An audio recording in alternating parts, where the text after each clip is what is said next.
Também quero dizer que hoje eu concluí meu livro sobre Apocalipse. Eu ia fazer uma apostila, mas eu decidi fazer o livro porque acredito que fica mais barato comprar um livro do que imprimir uma apostila com tantas páginas.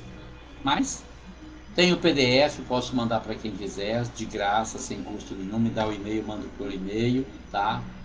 Para você fazer o estudo aí na sua igreja, em quem você quiser. De repente quer fazer uma live no Facebook, no YouTube, sei lá, no Instagram. Eu quero que você espalhe a palavra, irmão. Se eu estiver contribuindo de alguma maneira, eu já vou ficar feliz. Então, pode mandar mensagem para mim, me manda o seu e-mail, eu mando no seu e-mail aí.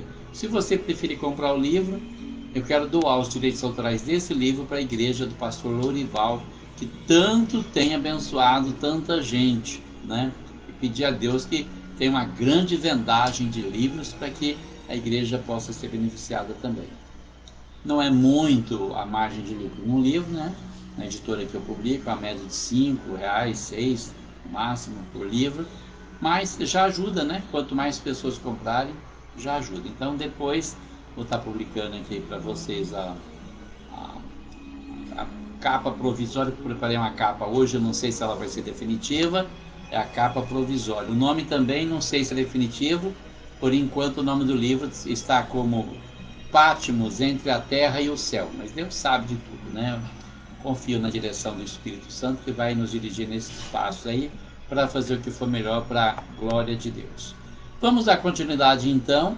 Jesus continua dando as últimas instruções aos discípulos. Ele sabe que a hora dele está chegando, ele vai deixar a igreja para trás, vai deixar os discípulos para trás, mas ele não quer deixar eles despreparados. Então, ele dá as últimas instruções para deixar eles prontos para continuar o ministério que ele começou. Então, essas últimas instruções que ele dá aos discípulos são muito importantes para a nossa vida espiritual e para a nossa vida ministerial. Você pode não ter um cargo na igreja, mas Deus pode te dar um ministério. Assim como eu estou fazendo aqui, simplesmente começa a fazer uma live, abre a boca e começa a falar, e eu tenho certeza que Deus vai começar a usar a sua boca. Na última live que nós fizemos, nós paramos no versículo 14. Jesus disse: vós sereis meus amigos se fizerdes o que eu vos mando. Olha que privilégio que ele nos concede. Se você obedece ele, você entra na categoria de amigo, amigo de Jesus. Sabe, uma coisa que eu sempre ambicionei demais desde a minha conversão era o título que Deus deu para Abraão, ser amigo de Deus. E aqui Jesus está concedendo esse privilégio. Ele está dizendo: vós sereis meus amigos se fizerdes o que eu vos mando. Ou seja, se você é amigo de Jesus, você vai obedecer ele. Não é aquele amigo que fala: não, pode contar comigo, a hora que você precisar, só você dar uma subida, eu estou aqui, a hora que você precisa, ô amigo, ô irmão, ixi, rapaz, agora não dá, viu? Ó, eu sinto muito. Mas você, não, agora não. Eu tenho um amigo, alguns anos atrás, fui muito amigo dele, achava que ele era meu amigo também. Eu nem sonhava que um dia teria um carro, então, quando eu me casei, eu queria levar minha esposa para passear em Ribeirão no final de ano. Trabalhei uma safra inteirinha, guardei dinheiro para comprar algumas coisas para ela e falei para ele se ele me emprestaria o carro dele para mim ir até Ribeirão com ela, dar uma passeada, né? Tinha minha filhinha pequena já. Ele falou: não, você me avisa um dia antes, que no outro dia eu já te passo o carro na boa, sem problema. Eu falei: então, vai ser amanhã então. Ele falou assim: ai, não sei não, rapaz, amanhã não dá, hein? Fez uma casa, ficou sem graça. Então, esse tipo de amigo a gente não precisa. É claro que é uma coisa muito delicada. Na época eu não sabia disso, eu não tinha maturidade para isso, né? Você pedir o carro de alguém emprestado. Mas, na época, eu não sabia disso. Ele poderia ter falado: olha, infelizmente eu não vou poder te arrumar, porque inventasse uma desculpa. Mas não, tem aquelas pessoas que é assim: você assobiou, tá lá. E você pode assobiar, gritar, espernear, agonizar, morrer, e a pessoa não quer nem saber, ó. Mas Jesus não, Jesus é amigo. E se você quer ser amigo de Jesus, então comece a obedecer às instruções dele e fazer aquilo que ele manda também.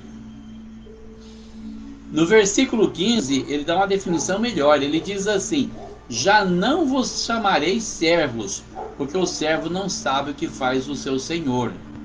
Mas tenho-vos chamado amigos, porque tudo quanto ouvi de meu Pai vos tenho feito conhecer.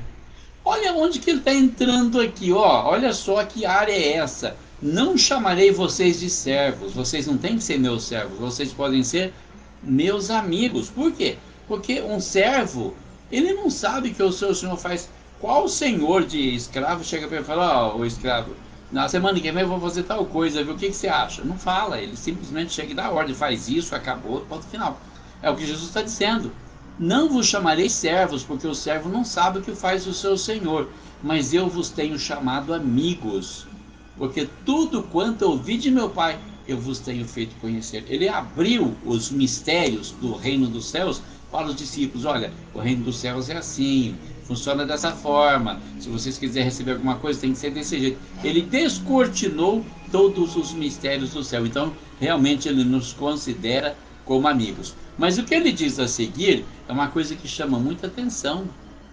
Vós não escolhestes a mim, mas eu escolhi a vós e vos nomeei para que vades e deis fruto, e o vosso fruto permaneça, a fim de que tudo quanto em meu nome pedirdes ao Pai, ele vô-lo conceda. Olha como isso é sério. Porque muitas vezes nós lemos a palavra de Deus, nós passamos por cima, não prestamos atenção em nada. Mas esse item que ele acabou de dizer aqui é uma coisa importantíssima. E é por isso que muita gente sofre, porque não se apropria da palavra de Deus. Então não pense que um dia você levantou a mão para o céu, aceitou Jesus, você escolheu ele. Não, ele escolheu você. Ele te chamou, ele te escolheu, e ele diz mais: eu vos nomeei para que vocês vão e vocês deem fruto, e o vosso fruto permaneça. Ou seja, eu chamei vocês, escolhi vocês, eu nomeei vocês para vocês dar fruto, fruto do Espírito, obedecer a palavra de Deus, dar bom testemunho, viver em amor, em humildade, perdão, misericórdia, graça. Esse é o fruto que ele espera. Por quê? A fim de que tudo quanto vocês pedirem ao Pai em meu nome, ele conceda. Qual é a restrição dessa palavra que Jesus está falando? Nós meditamos nisso na live passada, porque tinha uma palavra parecida com essa lá no versículo 7. Aqui ele está repetindo a mesma ideia. Tudo que vocês pedirem, meu Pai vai conceder. Então muita gente não se apropria dessa palavra, não compreende, não procura saber, não pesquisa. Olha, irmão, a palavra de Deus tem que ser estudada. A palavra de Deus, você precisa esmiuçar ela, procurar daqui, dali, para achar direitinho o significado de cada palavra. Ele está dizendo aqui, ó, ele está dizendo: vós não escolhestes a mim, eu escolhi a vocês. Eu nomeei vocês, para vocês ir dar fruto, e o fruto de vocês permanecer. Não é aquela pessoa que vai dar um testemunho, chega na igreja: oh, irmão, eu fumava, eu bebia, Jesus me libertou, e daí um mês ou dois acontece alguma coisa errada na vida da pessoa, lá vai a pessoa beber e fumar de novo. Ai, irmão, não aguentei. Então o seu fruto não permaneceu. Como é que você vai pedir alguma coisa para ele? O seu fruto precisa permanecer para a hora que você chegar diante dele, ele falar: não, esse tem compromisso comigo, eu quero que ele receba a bênção que ele está me pedindo. É como ele disse lá no versículo 7: se vós estiverdes em mim e as minhas palavras estiverem em vós, pedireis tudo o que quiserdes e vos será feito. Irmão, não tem mistério isso aqui. O mistério é você estar nele. Se você está nele, você vai fazer tudo que é do agrado dele. Não vai fazer mais o que é do seu agrado, do agrado da carne. Você não vai ser uma pessoa ambiciosa, nem egoísta, nem insensível. Você vai ser como Jesus. É como se Jesus passasse a viver em você. Se você estiver em Jesus, e ele diz mais: se a minha palavra estiver em vocês. Então é aquela questão de você viver pela palavra. O que é que a palavra diz? O que Jesus faria se estivesse no meu lugar? Vou fazer como ele faria. Então ele diz assim: pedireis tudo o que quiserdes e vos será feito. E aqui ele repete a promessa: se o fruto de vocês permanecer, tudo que vocês pedirem ao Pai em meu nome, ele vai conceder. Ele está garantindo isso, é a palavra dele. Ele disse: o céu e a terra passará, mas as minhas palavras não passarão. E aí ele dá uma instrução importantíssima que muitos crentes precisam observar: isto vos mando, isto vos ordeno. Estou dando uma ordem para vocês agora: que vos ameis uns aos outros. Precisa mandar? Precisa. Precisa, para muita gente precisa mandar, e muita gente nem assim obedece. Qual que é o mandamento de Jesus? Qual que é a ordem dele? Isto vos mando, que vos ameis uns aos outros. Porque muita gente fala muito em amor, irmão. Abraça, às vezes até beija no rosto, meu amado, meu querido. Mas de amado e de querido não tem nada. Nada. Porque amado enquanto não mexe no bolso, né? Só mexer no bolso não tem mais amor, né? E prevalece aquela lei do mundo. Tudo para mim, nada para você. Se puder furar o olho do irmão para lucrar, ainda fura. Tem muita gente assim, irmão. Não vamos ser hipócritas, não. Falar, não, os crentes são tudo santos. Não são, não. Porque Jesus mesmo disse, muitos são chamados, mas poucos são os escolhidos. E nem todo que me diz Senhor, Senhor, entrará no reino dos céus. Agora, se eu estou batendo assim nos crentes, imagina aqueles que não são crentes, né, irmão? Que vivem uma religiosidade aparente, que vivem mostrando devoção para o mundo, fidelidade. Oh, como eu sou religioso. Para Deus não vale nada, para Deus isso é lixo. Para Deus isso é esterco, porque a única coisa que vale para Deus é o sangue que Jesus derramou na cruz do Calvário. Isso sim tem valor. Mas Jesus lhes dá esse mandamento, que vos ameis uns aos outros. É o mandamento dele. E ele ainda orienta, se o mundo vos odeia, sabei que primeiro do que a vós, odiou a mim. Olha o que aconteceu com ele desde o início, desde que ele nasceu. Chega numa estalagem, não tem lugar para você aqui, Jesus. Vai nascer lá numa manjedoura, num coxo de jumento beber água. Uma cocheira fedida. Foi lá que ele nasceu. Não nasceu em berço de ouro. Não nasceu num palácio reluzente. Nasceu numa cocheira fedorenta. Né? Por quê? Porque não tinha lugar para ele na estalagem. Tinha lugar para todo mundo, mas não tinha para ele. O mais desprezado, o mais indigno entre os homens. Como disse Isaías no capítulo 53. Mas aí o que aconteceu? Foi crescendo, ninguém notou ele, passou a vida assim. O tempo passou, ele começou seu ministério e começou a fazer milagres como ninguém tinha feito antes. Ninguém quis saber. Pelo contrário, começaram a perseguir ele, porque ele chamava a atenção dos pobres, dos simples, das pessoas humildes, das pessoas amorosas e fiéis, e os fariseus não chamavam a atenção deles. Então, eles começaram a perseguir ele, até que por fim colocaram ele numa cruz. Então, Jesus já vai deixando claro, olha, fica esperando isso. Não fique esperando palmas, não fique esperando aplauso, não fique esperando ser famoso, ser querido por todo mundo, porque o mundo vai odiar vocês, como odiou a mim. Antes de vocês, odiou a mim. Se vós fosseis do mundo, o mundo amaria o que era seu. Mas porque não sois do mundo, antes eu vos escolhi do mundo, por isso é que o mundo vos odeia. Porque se odiaram Jesus, como é que pode amar a gente? Como é que você pode querer ser amado no mundo que crucificou o teu Senhor?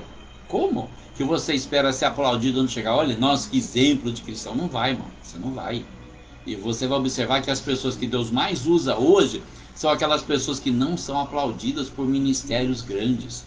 Tem lá o seu ministério pequeno, né, começando, ou às vezes nem tem ministério, mas quer fazer a obra de Deus, e Deus está ali, está abençoando, está ungindo, ao contrário do que aqueles que andam com anel de formatura no dedo, e põe aquela gravata de seda, aquele sapato de couro de jacaré, e aparece, olha, eu tenho tanto diploma na minha sala. Não. Tudo isso é conversa fiada. O único diploma que você precisa realmente é a unção poderosa do Espírito Santo na tua vida e mais nada. O resto é lixo. Eu sou formado em letras, mas desprezo o meu diploma se eu não tiver a unção do Senhor na minha vida. A minha formatura me ajuda no momento em que eu deixo o Espírito de Deus me usar. Porque se eu não deixar Ele me usar, meu diploma é lixo. Lembrai-vos da palavra que vos disse, não é o servo maior do que o seu Senhor. Se a mim perseguiram, também perseguirão a vós. Se guardaram a minha palavra, também guardarão a vossa. Mas tudo isto vos farão por causa do meu nome, porque não conhecem aquele que me enviou. Então observa o que ele está dizendo aqui. Se perseguiram a mim, vão perseguir vocês, porque o servo não é maior do que o seu Senhor, já disse ali atrás. Se perseguiram o Senhor, perseguirão o servo também, pode ter certeza disso. Se guardaram a minha palavra, também guardarão a vossa, porque é a mesma palavra, a palavra de Deus. Mas tudo isto vos farão por causa do meu nome, porque não conhecem aquele que me enviou. Então, você falou no nome de Jesus, muita gente já... Eu lembro que eu perdi a oportunidade de um emprego em 92, 93, foi 93. Eu era motorista, fui numa usina aqui perto, pedi emprego de motorista e o chefe dos mecânicos foi comigo. Era um caminhão Ford. Demos uma volta lá no talhão e voltamos e ele falou, pode fazer a ficha que da minha parte você está aprovado. Fui fazer a ficha, era a irmã do dono que fazia a ficha lá, naquele tempo não tinha currículo, ainda era ficha.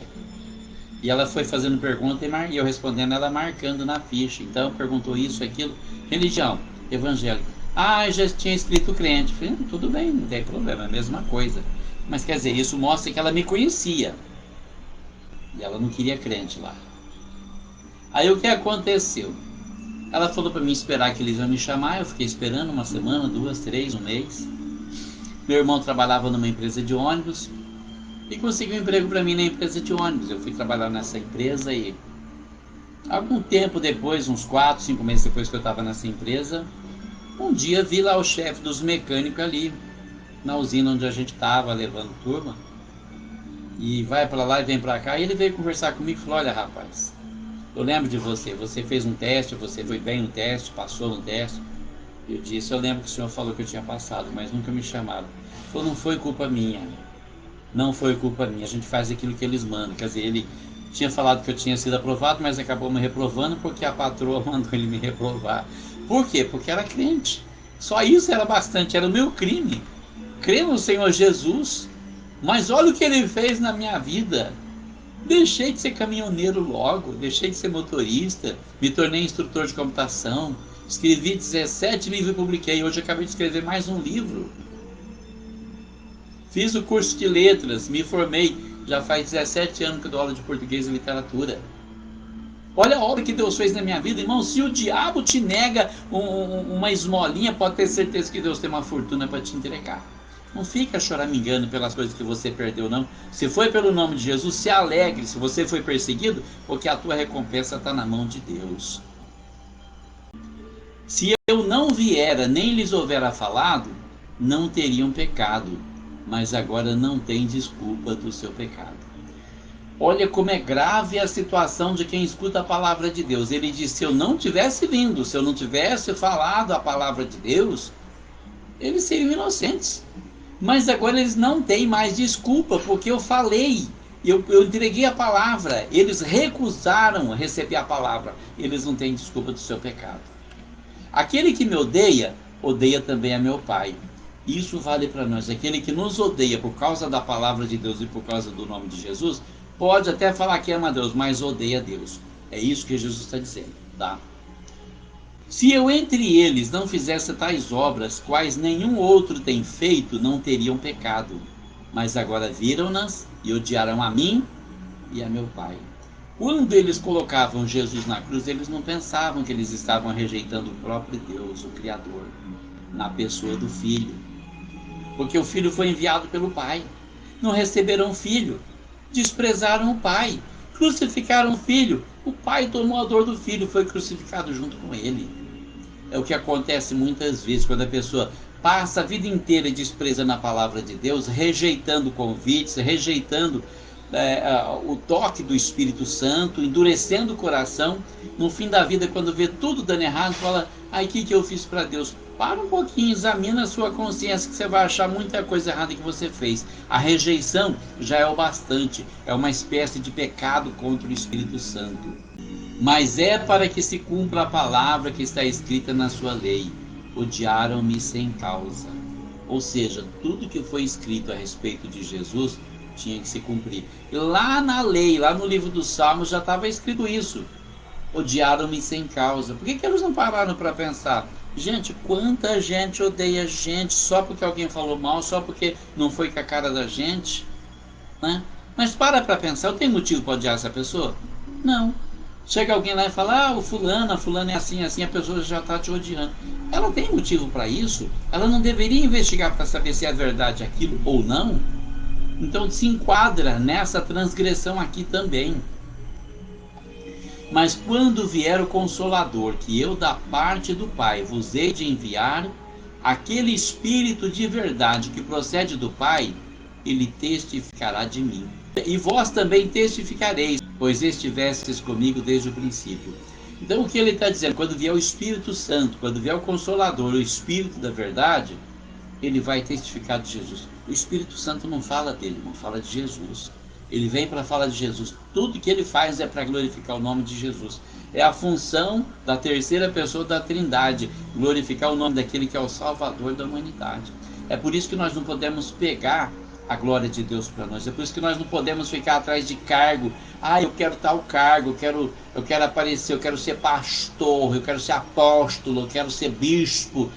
Para com isso, vai fazer a obra de Deus. Você arrecada essas mangas e vai trabalhar. Esquece essa história de cargo, de título. Isso é só um jeito da pessoa se aparecer e roubar a glória de Deus. E a glória, irmão, ela é de Deus, como a graça é de Deus e tudo é de Deus.